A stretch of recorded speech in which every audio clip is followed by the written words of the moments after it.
Pertama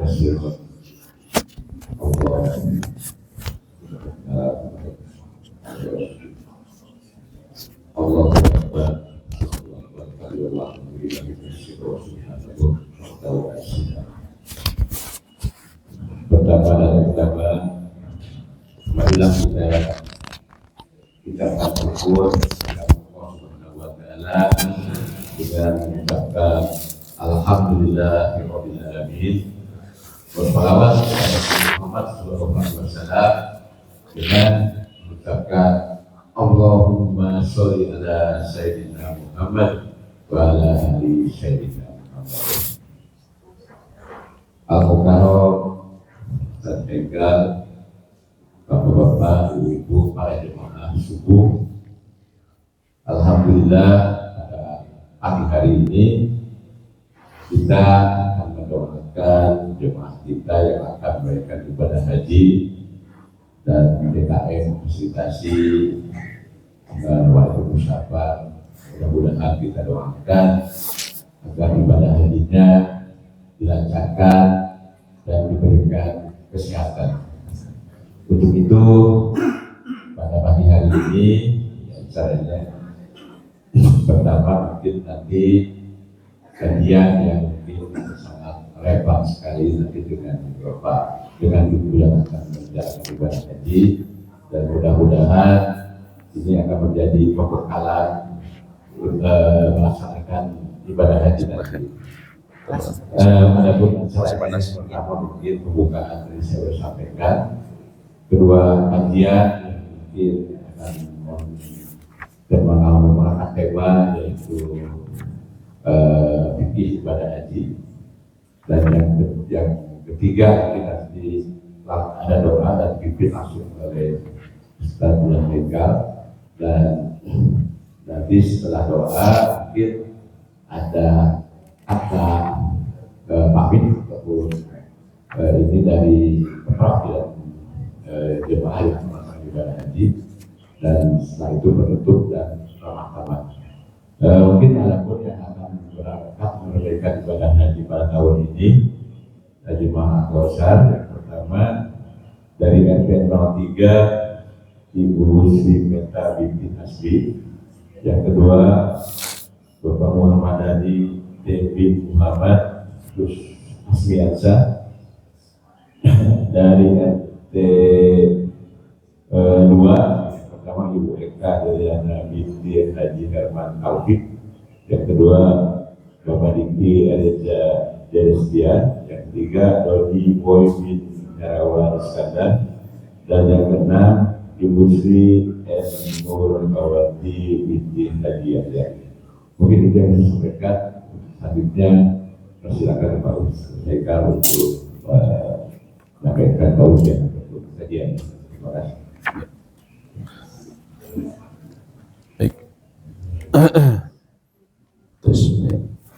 Baik, bismillahirrahmanirrahim. Assalamualaikum warahmatullahi wabarakatuh. Innal hamdalillah nahmaduhu wa nasta'inuhu wa nastaghfiruh wa na'udzu billahi min shururi anfusina wa min sayyiati a'malina. Man yahdihillahu fala mudilla lahu wa man yudlil fala hadiya lahu. Asyhadu an la ilaha illallah wahdahu la syarika lahu wa asyhadu anna Muhammadan abduhu wa rasuluhu. Allahumma shalli wa sallim ala nabiyyina Muhammadin wa alihi wa sahbihi ajmain wa ba'd. Qala Allah Ta'ala fi kitabihil aziz, ya ayyuhalladzina amanu taqullaha haqqa tuqatih. Allah berfirman dalam salah satu ayatnya, wahai orang-orang yang beriman, bertakwalah kalian kepada Allah dengan sebaik-baiknya takwa. Wa la tamutunna illa wa antum muslimun. Dan janganlah sampai kalian meninggal melainkan dalam keadaan berpegang teguh dengan agama Islam. Dan juga Allah berfirman, ya ayyuhalladzina amanu taqullaha wa qulu qawlan sadida. Wahai orang-orang yang beriman, bertakwalah kalian kepada Allah dan berkatalah dengan perkataan yang hak. Karena dengan berkata yang hak yuslih lakum a'malakum. Allah akan ampuni dosa dan Allah akan perbaiki amal-amal kalian. Wa yaghfir lakum dzunubakum, dan mengampuni dosa dan kesalahan kalian. Wa may yuti'illaha wa rasulahu, barang siapa yang selalu berusaha taat kepada perintah Allah dan Rasulnya, faqad faza fawzan 'azima, dia sungguh telah mendapatkan kemenangan yang agung. Wa ba'du, Nabi kita SAW bersabda, fa inna asdaqal hadithi kitabullah, sesungguhnya sebaik-baiknya perkataan adalah kitabullah, Al-Quran. Wa khairal hadi hadi Muhammadin sallallahu alaihi wasallam, dan sebaik-baiknya petunjuk adalah petunjuk yang dibawa oleh Nabi sallallahu alaihi wasallam. Wa syarrul umuri muhdatsatuha, dan seburuk-buruknya perkara dalam agama adalah perkara baru yang diada-adakan. Wa kullu muhdatsatin bid'ah, dan setiap perkara baru yang diadakan adalah bid'ah. Wa kullu bid'atin dhalalah, dan setiap bid'ah akan mengantarkan kepada kesesatan. Amma ba'du, falhamdulillahirabbil alamin. Bapak Ibu sekalian, kita bersyukur kembali kepada Allah telah memberikan kita nikmat untuk melaksanakan ibadah yang sangat agung, salat subuh berjamaah, dan juga Allah memberikan kita taufik untuk duduk dalam majelis ilmu. Dan pada pagi ini adalah pagi yang tentunya spesial, karena saya kemarin mendadak diberitahu bahwa akan ada pelepasan bapak dan ibu yang insya Allah akan berangkat haji tahun ini, ya. Maka kami diminta untuk memberikan sejumlah ujangan dan juga doa berhubungan dengan keberangkatan bapak dan ibu. Para ulama ketika mereka diberitahu ada salah seorang kerabat mereka ataupun ya saudara mereka yang akan pergi ke tanah suci untuk melaksanakan haji, maka mereka mengatakan hadi'an lakum. Hadi'an lakum. Apa maknanya? Selamat bagi kalian. Selamat bagi kalian. Kenapa? Karena menurut mereka, menurut para ahli ilmu, ketika Anda melakukan perjalanan ke tanah suci, maka insya Allah Anda, ya, bila haji Anda diterima, maka akan Anda mendapatkan begitu banyak keutamaan yang sangat besar. Keutamaan yang sangat besar. Di antaranya dimulai ketika seseorang memberikan nafkahnya. Memberikan nafkahnya ketika dia, ya, mendaftar untuk haji. Maka Allah sebutkan dalam surat Al-Baqarah ayat 261, mathalul ladzina yunfikuna amwalahum fi sabilillah, perumpamaan orang yang menginfakkan hartanya di jalan Allah. Kamathali habbah, seperti orang yang menanam tanaman dari satu benih, ya, ambatat sab'a sanabil, dari satu benih tersebut kemudian tumbuh lagi 7 tangkai. Tumbuh lagi 7 tangkai. Fi kulli sumbulatin mi'atu habbah, dari setiap tangkai kemudian tumbuh lagi 100 benih dari masing-masing tangkai tersebut. Ya, artinya Allah jadikan dari satu benih menjadi 700. Ya. Wallahu yudha'ifu liman yasha, Allah maha mampu untuk melipat gandakan bagi siapa yang Allah kehendaki. Wallahu wasi'un alim, dan Allah maha luas akan karunia-Nya, dan juga Allah, ya, maha mengetahui akan niat dan kesungguhan hamba-Nya. Maka subhanallah, ketika seseorang menginfakkan hartanya untuk berhaji, pada hakikatnya dia telah menginfakkan hartanya di jalan Allah, di jalan yang kemudian dilipat gandakan 700 kali lipat, bahkan lebih. Dan ketika dia mendaftarkan untuk haji, ini juga adalah amalan yang dia menyerupai jihad, khususnya bagi golongan tertentu. Nabi SAW dalam hadis Imam An-Nasai, beliau menyebutkan jihadul kabir was saghir wa dha'if wal mar'ah al hajj wal umrah. Jihadnya mereka yang sudah sepuh, juga saghir, yang juga mereka yang masih kecil ataupun dhaif ataupun lemah, wal mar'ah, dan juga wanita, al hajj wal umrah, haji dan umrah. Itu jihadnya. Dan jihad ini adalah sanamu dzirwatu sanabil Islam, puncaknya keislaman seseorang, jihad itu. Maka jihad bagi kelompok-kelompok barusan adalah, kata Nabi SAW, jihad yang di dalamnya tidak ada darah, yaitu haji dan umrah. Kemudian Mereka mengatakan hadian lakum, selamat bagi kalian. Kenapa? Karena yang Anda hendak kunjungi ini adalah tempat yang Nabi SAW katakan la tusyaddur rihal, tidak boleh seseorang bersusah payah menempuh perjalanan dalam rangka ibadah illa ila thalathati masajid, kecuali menuju 3 masjid. Masjid hadza, masjid ini, yaitu beliau berbicara ketika di Masjid Nabawi, wa Masjidil Haram, dan Masjidil Haram, wa Masjidil Aqsa, dan Masjid Aqsa. Inilah 3 tempat yang seseorang boleh bersusah payah, boleh mengupayakan, mengerahkan segenap tenaganya untuk bisa pergi ke tempat tersebut. Hanya ketiga tempat ini. Hanya ketiga tempat ini. Dan yang akan dituju ini bukan sembarang tempat tentunya. Yang akan dituju ini bukan sembarang tempat. Ya. Karena Nabi SAW katakan, ya beliau ketika beliau diusir oleh kaumnya, beliau kemudian naik di daerah perbukitan Aijan, dan daerahnya masih ada sampai sekarang. Kita sering dengar Aijan. Ya. Beliau kemudian menoleh ke daerah Masjidil Haram dan beliau mengatakan, wallahi, demi Allah, innaki la khairu ardillah, sesungguhnya kau adalah sebaik-baiknya tanah Allah, wa ahabbu ardillah ilallah, dan kau adalah tanah Allah yang paling Allah cintai, paling Allah cintai. Laula anni ukhrijtu mink, andaikan aku tidak diusir darimu, ma kharaj, tentunya aku tidak akan pernah keluar darimu. Subhanallah. Beliau katakan di situ, engkau adalah khair ardillah, engkau adalah sebaik-baiknya tanah Allah, wa ahabbu ardillah ilallah, dan engkau adalah tanah yang paling Allah cintai. Jadi Masjidil Haram dan Makkah adalah tempat ya, yang paling mulia secara mutlak di muka bumi ini, dan tempat yang paling dicintai Allah. Walaupun kita melihat di sana daerah yang gersang, penuh bebatuan, ketika di musim panas bisa mencapai 50 derajat, jauh ya, tidak lebih indah dibandingkan tempat-tempat di negeri kita yang sejuk, yang hijau dan menyenangkan mata.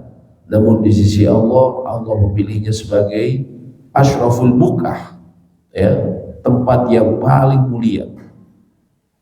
Maka orang yang pergi ke sana bukan pergi ke sembarang tempat, dan dia berkesempatan untuk melakukan, untuk menghempaskan keningnya, bersujud di tempat yang kita ketahui seseorang bila mendapatkannya dia lebih afdol 100.000 kali lipat dibanding tempat lain.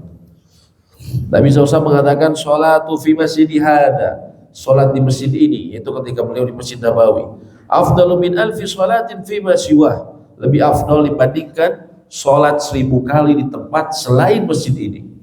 Illa Masjidil Haram, kecuali Masjidil Haram. Wa sholatun fi dzak, karena sholat di tempat tersebut afdalu min bi'ati sholatin fi hada, itu lebih afdal 100 kali lipat dibandingkan di sini, di Masjid Nabawi. Artinya Masjidil Haram dilipat gandakan 100.000 kali lipat. Maka subhanallah, seseorang yang dia ya bersujud menghempaskan wajahnya, ya, kemudian menempelkannya di atas aspal dalam saf yang bersambung di Masjidil Haram, itu masih lebih baik dibandingkan Anda bersujud di saf terdepan dalam karpet yang paling tebal di Masjid Al-Jabbar atau masjid yang lainnya. Walaupun ini aspal, namun ketahuilah kedudukannya dia 100.000 kali lipat dibandingkan tadi ketika kita bersujud di karpet-karpet tebal di masjid-masjid selainnya. Maka subhanallah, berupa keuntungan yang sangat luar biasa. Ketika seseorang ke sana lalu dia bertalbiyah, Lalu dia bertalbiyah. Labbaik Allahumma labbaik, labbaik la syarika laka labbaik. Labbaik artinya aku memenuhi panggilanmu. Innal hamda, Allahumma ya Allah aku memenuhi panggilanmu. Innal hamda, sesungguhnya segala pujian. Wa ni'mata, begitu pula segala kenikmatan, termasuk kenikmatan yang diberikan oleh Allah kepada jamaah haji, sehingga Allah mudahkan mereka untuk bisa hadir di tanah yang suci tersebut. Wa ni'mata laka wal mulk, itu semua datangnya darimu. Begitu juga dengan al mulk, segala kerajaan. La syarika la, tiada sekutu bagimu. Maka ketika seseorang mengucapkan kalimat talbiyah tadi, dia renungkan. Bapak Ibu antara lain yang akan pergi nanti di sana, renungkan, berusaha hadirkan maknanya. Labbaik, aku memenuhi panggilanmu. Mungkin kita bertanya, saya memenuhi panggilan Allah dari kapan ini? Allah memanggilnya kapan? Itu kan? Ketahuilah, antara lain kita memenuhi panggilan dari ayah para nabi kita, Nabi Ibrahim alaihissalam. Beliau ketika selesai meninggikan fondasi Ka'bah, karena Ka'bah ini menurut para ulama, ada yang mengatakan dia telah didirikan oleh para malaikat sebelum Nabi Adam, ada yang mengatakan oleh Nabi Adam alaihissalam, lalu kemudian ditinggikan fondasinya oleh Nabi Ibrahim alaihissalam.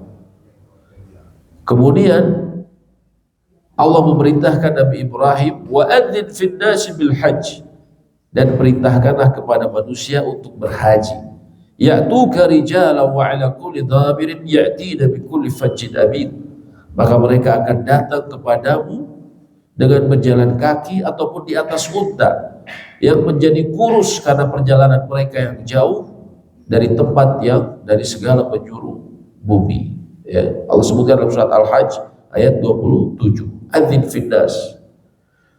Ketika itu Nabi Ibrahim mengatakan, ya, ketika beliau diperintahkan untuk mengumumkan, adzin finnas, umumkanlah kepada manusia.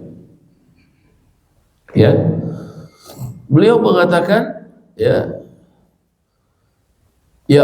Allah, bagaimana aku bisa menyampaikan, ya, sedangkan sauti, suaraku itu tidak sampai kepada mereka, ya. Bagaimana kemudian bisa sampai, ya. Kemudian Nabi SAW menyebutkan bahwa kemudian dikatakan kepada Nabi Ibrahim, adzin wa alainal balag, umumkan saja, panggil mereka, maka kami akan menyampaikan, maka kamilah yang menyampaikannya. Maka kemudian dalam tafsir Ibnu Katsir disebutkan ketika Nabi Ibrahim mengatakan, ya ayuhan nas, wahai sekalian manusia, innallaha qad ittakhadha baitan, sesungguhnya Allah telah mengambil atau Allah telah menjadikan sebuah rumah di muka bumi ini. Fahujju, maka berhajilah kalian. Maka berhajilah kalian. Ketika Nabi Ibrahim menyampaikan itu, disebutkan beliau menyampaikan di Bukit Sofa. Ada yang mengatakan di Bukit Marwah. Ada juga ulama yang mengatakan di Bukit Abu Qubais yang sekarang menjadi istana raja, Ya. Kemudian Ibnu Katsir menyebutkan riwayat hadis yang menyebutkan, maka ketika Nabi Ibrahim mengucapkan fahujju, maka berhajilah kalian, maka ketika itu Allah sampaikan suara Nabi Ibrahim ke seluruh penjuru dunia. Ya, bahkan disebutkan Allah dengan izin Allah dijadikan gunung-gunung kemudian merendah. Ya. Kemudian suaranya ini terdengar juga oleh anak cucu Adam alaihissalam yang masih berada dalam rahim-rahim ibu mereka dan juga tulang sulbi ayah mereka. Sehingga dalam riwayat ini yang disebutkan oleh Imam Ibnu Katsir, tidaklah ada yang menjawabnya kecuali dia kelak akan ditakdirkan untuk berhaji. Jadi ketahuilah, ketika Anda menjawab labbaik Allahumma labbaik, Anda sebenarnya tengah memenuhi panggilannya ayahnya para nabi, Nabi Ibrahim alaihissalam, yang Allah perintahkan untuk berhaji. Kita tengah memenuhi panggilan Allah melalui lisan Nabi Ibrahim alaihissalam. Dan ini merupakan sebuah kemuliaan yang sangat besar, ya, kemuliaan yang sangat besar ketika seseorang bisa dia memenuhi talbiyah di sana. Ketahuilah Bapak Ibu, nanti Bapak Ibu hadirkan hati ketika membaca labbaik Allahumma labbaik. Kalau membacanya tentunya dengan menghadirkan hati, insya Allah pasti akan menangis, ya. Nabi SAW juga sebutkan bahwa ini adalah ucapan yang diucapkan para nabi. Yang Anda kelak akan ucapkan ini adalah ucapan yang dinantikan oleh jutaan kaum muslimin di dunia. Dan itu adalah ucapan para nabi. Sebagaimana Nabi SAW sebutkan bahwa beliau pernah melewati sebuah tempat yang namanya Lembah Azraq.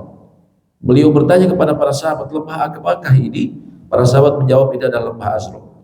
Nabi SAW kemudian menyebutkan, Ka'anni anzuru ila Musa alaihissalam, seolah-olah aku melihat Nabi Musa alaihissalam, habitan minathaniyati, dia tengah turun dari pendakian, walahu ju'arun ilallah, dan dia kemudian mengangkat suaranya bitalbiyah, dengan mengucapkan talbiyah, labbaik Allahumma labbaik, labbaik la syarika lak labbaik, ya, menjawab seruan Allah Subhanahu wa taala. Beliau juga pernah tiba di suatu lembah namanya Harsa. Beliau bertanya, lembah apakah ini? Ini lembah Harsa ya Rasulullah SAW. Kemudian Nabi SAW melanjutkan dalam hadis yang diriwayatkan oleh Imam Muslim, Ka'anni anzuru ila Yunus bin Matta alaihi salam, seolah-olah aku melihat Nabi Yunus bin Matta ala naqatin hamra, dia sedang menunggang unta merah gemuk ja'dah, alaihi jubbatun min suf, yang dia menggunakan, ya, pakaian berwarna merah dengan pakaian bulu dari suf, dari wool, khitamu nafatihi khulbatu wa huwa yulabbi, dengan tali kekang untanya terbuat dari pelepah daun kurma. Apa yang dia lakukan? Wa huwa yulabbi, dan dia sedang dalam keadaan bertalbiyah, labbaik Allahumma labbaik, labbaik la syarika lak labbaik, innal hamda wan ni'mata laka wal mulk la syarika lak. Jadi subhanallah, ketika Bapak Ibu mengucapkan itu, maka bayangkan, ya, para nabi dahulu mereka mengucapkan hal yang sama, memenuhi panggilan Allah Subhanahu wa taala. Seseorang nanti ketika berada di Mina, di dekat Jamarat, ada namanya Masjid Al-Khaif, maka ketahuilah di situ Nabi SAW katakan, sholat fi Masjid Al-Khaif, telah sholat di Masjid Khaif 70 nabi, 70 orang nabi sebelumku, 70 orang nabi sebelumku. Maka subhanallah, keagungan yang luar biasa ketika kita bisa mempersamai atau kita bisa berada di tempat yang para nabi juga mereka beribadah di sana. Kemudian ketika kita mengucapkan talbiyah juga, ketahuilah Nabi SAW mengatakan pula dalam hadis sahih riwayat Imam At-Tirmidzi, bahwasanya ketika kita bertalbiyah, ma min hajarin aw syajarin aw madarin hatta tanqati'ul ardu bil hahuda. Sungguh ketika kita mengucapkan talbiyah, maka ikut bertalbiyah juga apa? Al-hajar, batu-batu. Syajar, begitu pula pepohonan. Begitu pula badar, bangunan, ya, sampai terhentinya hal yang atau sampai sejauh, ya, kita mengucapkan ucapan tersebut. Jadi ketika kita ucapkan, kita mungkin tidak membayangkan batu akan menjawab, tapi ketahuilah mereka menjawab dengan bertalbiyah dengan izin Allah Subhanahu wa taala, dengan cara yang tidak kita ketahui bagaimana mereka menjawabnya, bertalbiyah.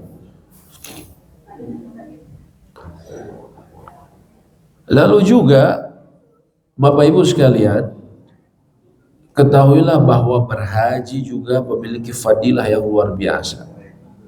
Dia adalah wasilah dalam melapangkan rezeki kita dan juga membebaskan kita dari dosa dan kesalahan. Nabi SAW mengatakan, tabi'u bainal haji wal umrah, ikutlah setelah berhaji kalian hendaklah berumrah.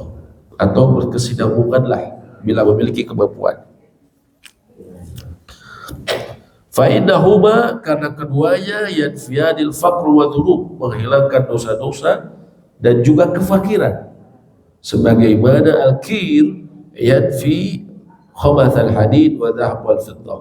Sebagaimana api dia bisa menghilangkan karat pada besi, emas dan perak. Kalau dipandai besi yang berkarat sebanyak apapun, kalau dibakar maka akan kembali hilang dan bisa digunakan. Maka itulah orang yang berhaji, bila diterima maka dia bisa mengukurkan kefakiran dan juga dosa-dosa.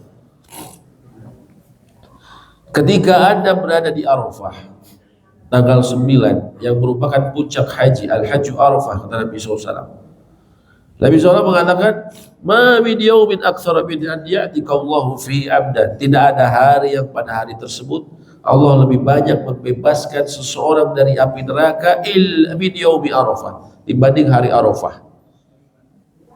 Artinya dalam satu tahun tidak ada hari yang orang banyak mendapatkan remisi, seharusnya dia berada dalam neraka, tapi kemudian Allah bebaskan dari daftar penghuni neraka, yaitu paling banyak Allah bebaskan dapat remisinya itu hari itu, hari Arafah. Wa innahu la yaddu, dan sesungguhnya Allah akan mendekat ke langit bumi dengan sesuai dengan keagungan dan kemuliaannya. Tsumma yubahi bihimul malaikah, kemudian Allah akan membanggakan para jemaah haji di hadapan para malaikat. Fayaqul, apa yang mereka inginkan, ma arada haula, apa yang mereka inginkan, maka kemudian disebutkan mereka antara meminta ampunanmu, maka Allah katakan, ishhadu, saksikan oleh kalian, inni qad ghafartu lahum dzunubahum, sesungguhnya aku telah mengampuni dosa-dosa mereka. Wa in kanat adada qitris sama, walaupun sebanyak butiran air hujan dari langit, aw ramlin alij, ataupun pasir dalam bukit pasir yang dia menjadi menggunung, ya, maka dosa seseorang bisa diampuni. Maka ini sebuah kemuliaan yang luar biasa. Oleh karena itu kami juga wasiatkan, ketika nanti di Arafah jangan mengikuti kebiasaan orang Indonesia, oknum-oknum orang Indonesia yang mereka memanfaatkan waktu. Ketika di Arafah ini kita disunahkan atau kita diperintahkan kita memperbanyak berdoa setelah lepas waktu zuhur sampai matahari terbenam. Sholat zuhur dan asar itu dijamak dan juga dikosor. Di antara hikmahnya, kata para ulama, adalah agar waktu untuk berdoa lebih banyak dan optimal. Lebih banyak ya. Tapi subhanallah sayangnya, kalau kita melihat ke sana, banyak di tenda-tenda Indonesia itu jemaah haji biasanya, terutama bapak-bapak, keluar. Lalu apa? Mereka kemudian duduk di jalanan-jalanan, ngobrol sambil ngopi dan merokok. Subhanallah. Ini kebiasaan yang sangat buruk. Kalau melakukan seperti itu di depan rumah juga warung bisa, Pak ya. Saya pikir kalau dikasih kartu gapleh kayaknya main gapleh bapak-bapak ya. Ini padahal waktu yang sangat berharga. Ya. Jangan sampai seseorang lalai di waktu Arafah. Bahkan kita kalau perlu ngopi supaya nggak tertidur, ngopi. Persiapkan diri, istirahat sebaik mungkin sehingga bisa berdoa secara optimal di waktu Arafah, di hari Arafah. Di sini adalah waktu yang mustajab. Ada minta kesehatan, ada minta diperbaiki urusan keluarga, urusan pekerjaan. Yang paling penting kita minta ampunan sehingga Allah masukkan dengan rahmatnya ke dalam surganya, dijauhkan dari api neraka.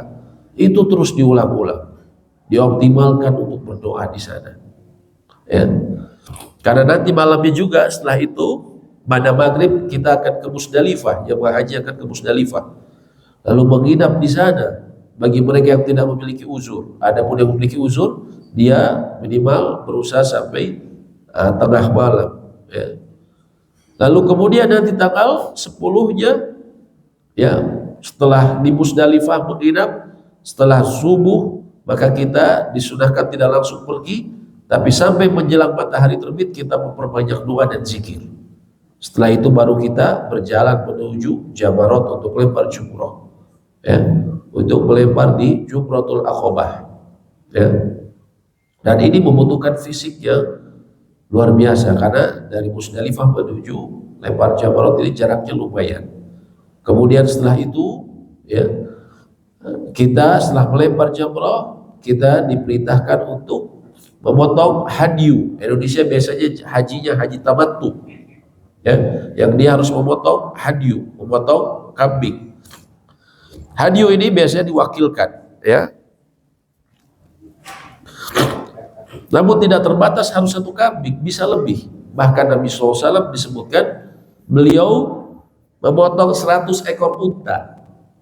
Beliau memotong 100 ekor unta yang 64 oleh tangannya sendiri. Untanya dipotong. Padahal usia beliau waktu itu sekitar 62. Subhanallah. Ya.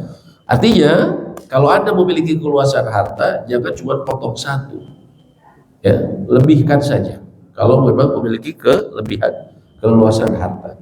Setelah itu Anda akan berjalan, setelah lempar jumrah Anda akan berjalan menuju Masjidil Haram untuk apa? Melakukan tawaf ifadah. Ini membutuhkan fisik juga. Maka persiapkanlah kondisi pada hari itu. Lalu setelah itu, ya, setelah kemudian Masjidil Haram, seseorang juga bisa mencukur rambutnya terlebih dahulu atau bisa melakukan tawaf ifadah juga. Tawaf ifadah, kemudian seseorang melakukan sa'i, lalu kemudian seseorang kembali ke Mina dan disunahkan kembali ke Mina sebelum matahari terbenam kalau memungkinkan. Tapi biasanya karena padat dan juga kondisi fisik kita yang melelahkan, biasanya jemaah haji terkadang malam baru sampai kembali ke Mina, ya. Tapi intinya bapak-bapak, ibu-ibu jemaah calon haji, maka persiapkanlah kondisi pada hari itu. Tanggal 10 ini adalah rangkaian ibadah yang sangat melelahkan, ya.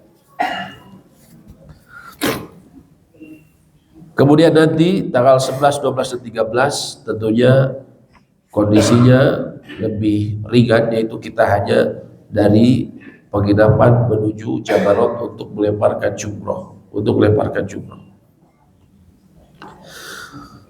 Namun intinya rangkaian ibadah tadi walaupun melelahkan, walaupun kita akan membutuhkan banyak kesabaran karena kita akan bertemu dengan orang-orang dari seluruh dunia dengan berbagai macam karakter, namun kuatkanlah kesabaran, ya. Jagalah diri untuk tidak kemudian kita bertengkar, jagalah diri untuk tidak melakukan kemaksiatan, jagalah lisan dari mengucapkan perkataan yang menjurus kepada hal-hal yang bersifat porno ataupun melihat, ya, rofas ini kata orang Sunda jorang, berlaku jorang, ya.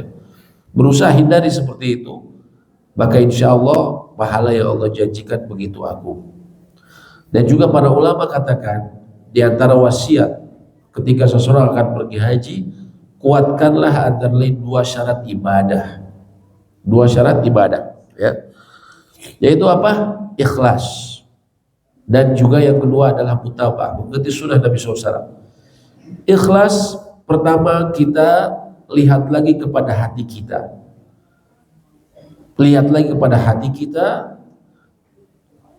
kepada niat kita. Apakah kita berhaji karena Allah atau jangan sampai tercampur dengan niat-niat yang lainnya. Seperti niat ingin disebut sebagai pehaji, sebagai niat atau misalnya karena semua orang sudah haji, saya belum haji, saya malu. Jangan sampai ada niat seperti itu. Karena Allah sebutkan dalam surat Al-An'am, "Qul," katakanlah, "Inna sholati," sesungguhnya sholatku, "wa nusuki," dan juga ibadah nusukku, termasuk adalah ibadah haji, "wa mahyai," kehidupanku, "wa mamat," begitu pula kematianku, "lillahi rabbil alamin," hanya untuk Allah Rabb semesta alam, la syarikalah, wa bidzalika umirtu, tidak ada sekutu baginya dan demikianlah aku diperintah. Maka murnikanlah, jangan sampai tercampur niat-niat ingin dipuji, niat-niat ingin diangkat derajatnya oleh manusia. Jangan, kembalikan niat kita. Dan juga murnikan ibadah hanya kepada Allah. Kami sering sekali dengar masih banyak jemaah itu yang tercampur ibadahnya dengan sesuatu yang menyerempet kepada kesyirikan, bahkan kesyirikan, ya. Sebagaimana kami pernah mendengar, ada salah seorang jamaah yang istrinya diajak ketika di Madinah untuk ke makamnya Fatimah. Ya, untuk apa? Untuk ngapain ke makam Fatimah di Baki? Ya. Untuk apa? Untuk minta. Kita kan perempuan. Kalau kita ke perempuan, kita mintanya ke Fatimah katanya. Ya, ke makam Fatimah. Subhanallah. Jadi, memang dalam Islam ini ada semacam dewa dewi gitu ya. Jadi kalau perempuan ke dewi gitu kan, ke makam Fatimah. Zaman sekarang tahun kemarin masih ada yang seperti itu. Padahal Nabi SAW katakan, man mata wa yad'u min dunillahi nidda, barang siapa yang berdoa kepada selain Allah, meminta sesuatu hajat yang sebenarnya merupakan hak prerogatif Allah, dan dia mati dalam keadaan seperti itu, apa yang beliau katakan? Dakhala nar, maka dia akan masuk neraka. Na'udzubillah. Karena berdoa adalah ibadah, ya. Sebagai orang banyak tidak memahami bahwa doa ini adalah ibadah. Ibadah disangka hanya menyembah saja. Sebagaimana kemarin sempat viral, ada kelompok orang Buddha di Jawa, daerah Jawa Tengah atau Jawa Timur, saya lupa. Mereka masuk ke masjid, terus mereka mengucapkan kata-kata tertentu, heboh orang kan. Terus kata pengurusnya, ini enggak, ini mereka bukan ibadah. Mereka di sini cuma mengucapkan terima kasih dan mereka berdoa. Jadi dianggapnya doa ini bukan ibadah. Padahal doa ini adalah bagian terpenting ibadah dalam Islam. Dan ketika seseorang berdoa kepada selain Allah, hati-hati, di sana mungkin ada yang mengajak melakukan hal-hal seperti itu. Ingatlah, Allah berfirman dalam surah Az-Zumar ayat 65. Allah berfirman, walaqad uhiya ilaika wa ilal ladzina min qablik. Sungguh kami telah wahyukan kepada dirimu dan juga kepada nabi-nabi sebelummu. La in asyrakta, bila kau berbuat syirik, la yahbatanna amaluk, maka akan terhapuslah amal-amalmu, wala takunanna minal khasirin, dan kau akan menjadi orang-orang yang menyesal. Artinya ibadah seseorang bisa gugur semuanya, Pak. Seluruh amal kalau kita melakukan kesyirikan besar, na'udzubillah min dzalik. Berdoa kepada selain Allah adalah syirik besar.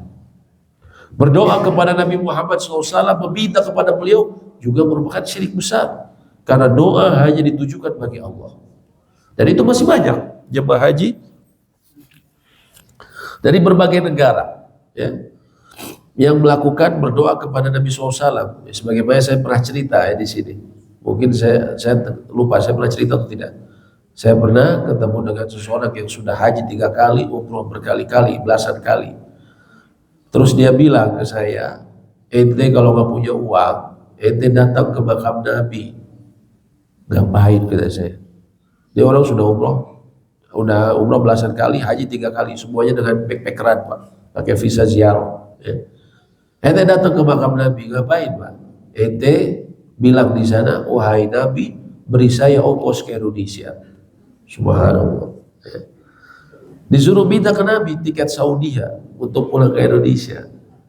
Padahal tadi Nabi bilang, barang siapa yang mati dan dia pernah berdoa kepada selain Nabi SAW dan tidak pernah bertobat sampai matinya, dakhala nar, maka dia bisa masuk neraka. Nah, ini berbahaya, Pak.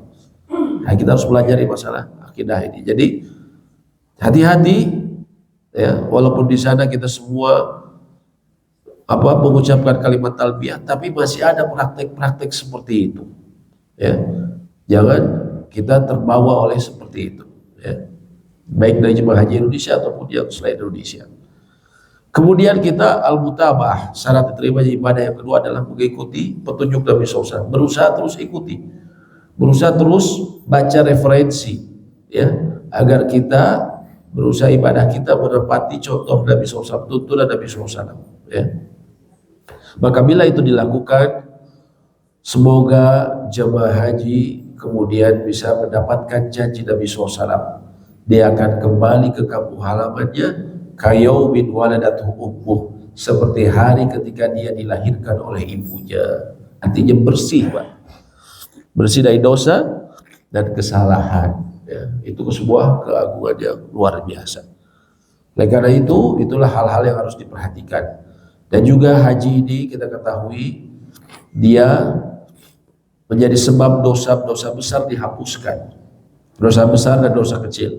Namun para ulama memperjelas, kalau hubungannya dengan Allah, maka otomatis dosa besarnya akan diampuni ketika dia di sana. Adapun dosa berhubungan dengan manusia, maka menurut jumhur ulama tetap dia harus lakukan dengan bertobat, yaitu dengan berhenti dari perbuatannya tersebut, kemudian dia menyesal, dan ketiga dia berjanji tidak mengulanginya lagi. Dan bila ada urusan dengan manusia, dia wajib untuk menyelesaikan urusannya tersebut. Kalau dia pernah melakukan kezaliman, maka dia harus minta dihalalkan. Pernah mengambil hartanya, harus dikembalikan sampai dia ridho.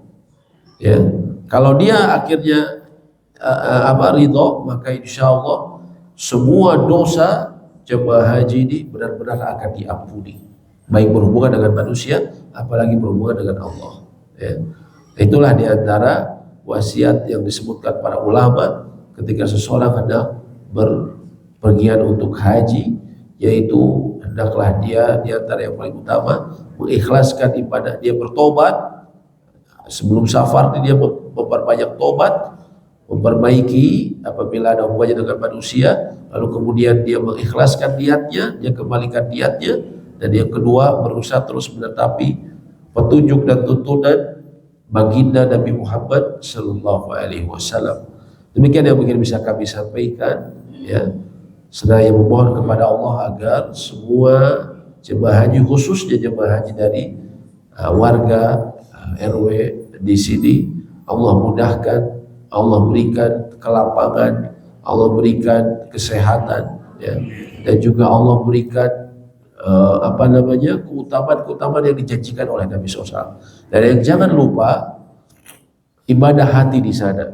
Di antara ibadah hati selain tadi ikhlas, kita juga adalah husnuzon kepada Allah, roja, berharap besar kepada Allah, Allah mudahkan.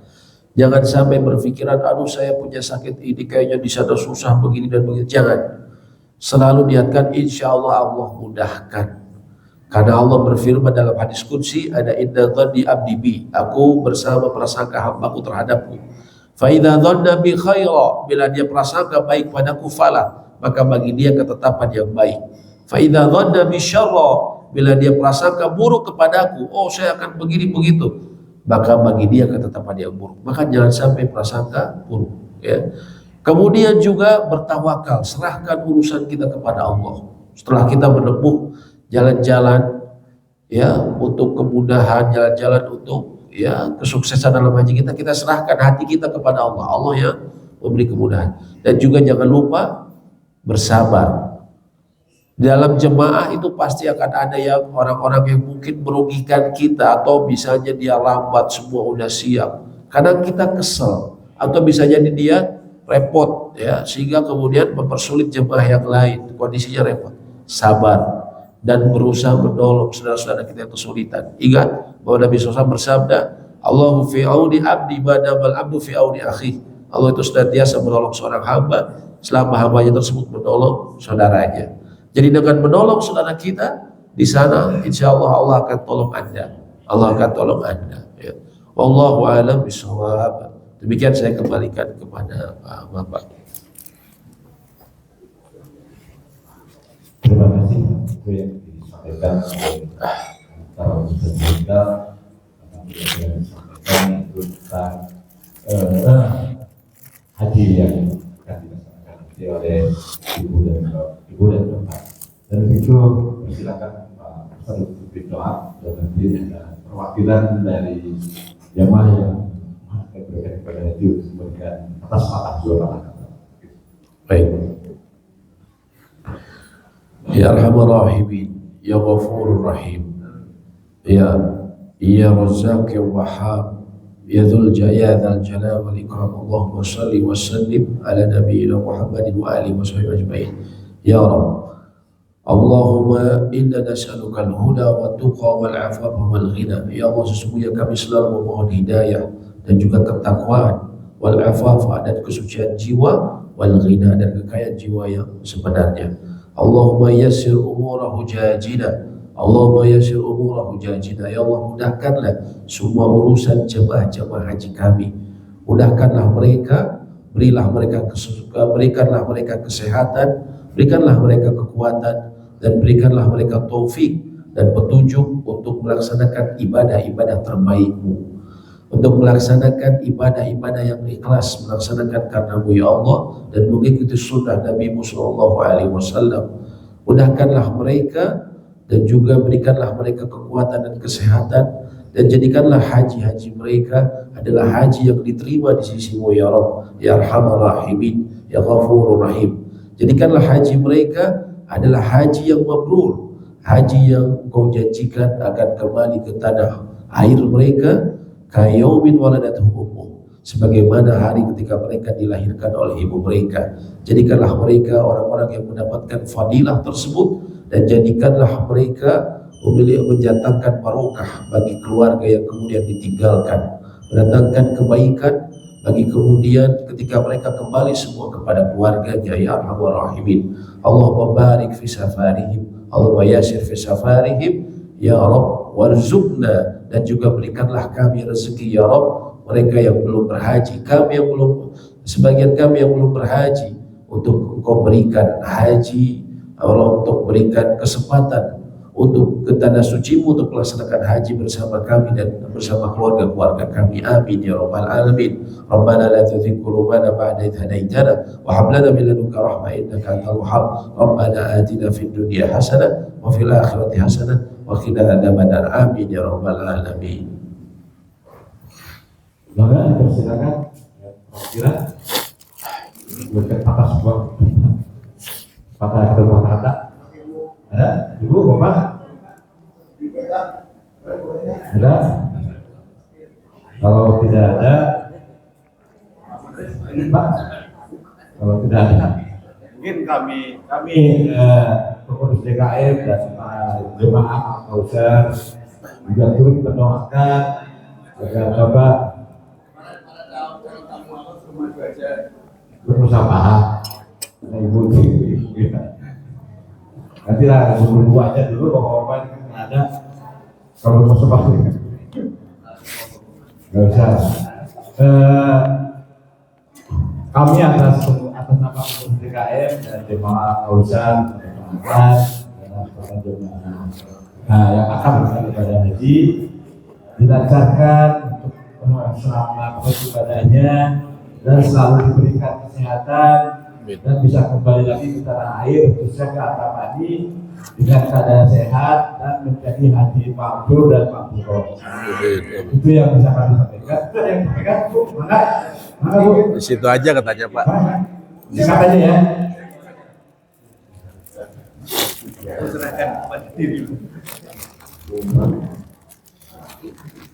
Bismillahirrahmanirrahim. Assalamualaikum warahmatullahi wabarakatuh. Alhamdulillah atas penerimaannya. Sebetulnya saya tidak pengumuman. Ya hanya barangkali hanya kebiasaan. Dan terima kasih atas respon dari Ibu bahwa saya itu sebetulnya korban itu terus beri. Sekarang baca nih ya, baca update informasi orang-orang 3.500.000 pun sapi. Jadi di klub 37 setengah, di Anur 38, di Alikmah 37, yang dia 36.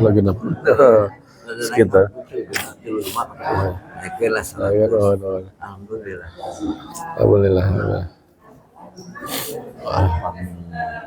Menyembelih berjualan itu kan kesenangannya, yang tadi bayaran atas benten.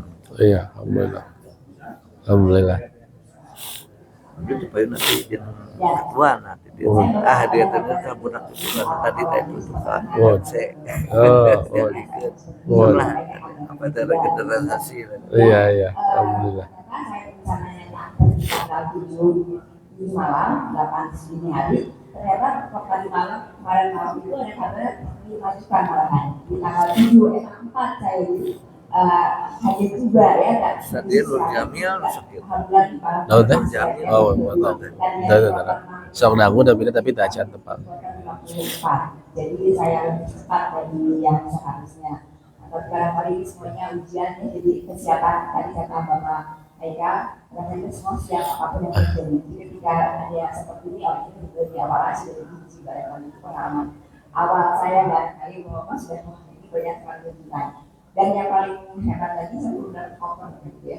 Jadi dua ini bukan di koper udah. Jerat ya. Tapi yang saya tahu yang belum. Waduh, masya Allah. Juga gitu ya. Pas ya. Oh, sudah Pak Umar. Pak Umar kan kiri. Pak Umar kan kiri. Oh, tahu. Atas Pak Umar baru bedanya. Keren terang. Sekali lagi saya berterima kasih dan mohon maaf barangkali saya dan ada kesalahan, kesalahan kita tidak tahu umur ya, barangkali ada salah ucap, salah kata, salah perbuatan, tolong dimaafkan sehingga kami datang ke tanah suci dan Kamu teman hiji bahas dulu karena Oh, terus sampai aja dah. perjalanan terus repot. Oh, terus repot. Kadang-kadang masih Waduh. pernah Oh, biasa sekali. waduh. Waalaikumsalam. Waalaikumsalam.